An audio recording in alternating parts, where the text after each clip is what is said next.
তখনই আমাদের মনে শঙ্কা ছিল যে বিএনপি এই জাতীয় কমিশনকে আনতে পারে, এবং আমাদের নির্বাচনের পরে আমাদের শঙ্কা বাস্তবায়িত হলো এবং বিএনপি ইউটার্ন নিল।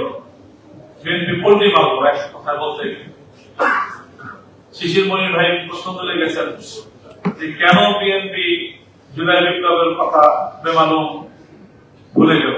পাঞ্জাবের জগতে একটি বিশ্বস্ত নাম শাবাব এথনিক ওয়্যার। আসলে কি বেমালুম ভুলে গেল?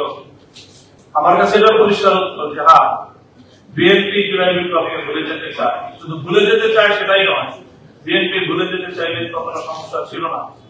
বিএনপি জুলাই বিপ্লব এবং গণ অভ্যুত্থানের কথা জাতিকে ভুলিয়ে দিতে চায়। কেন ভুলিয়ে দিতে চায়? কারণ এই জুলাই বিপ্লবের সফলতা অপর পৃষ্ঠে একই সাথে অঙ্গাঙ্গিভাবে জড়িয়ে আছে বিএনপির নেতৃত্বের ব্যর্থতার এক করুণ ইতিহাস।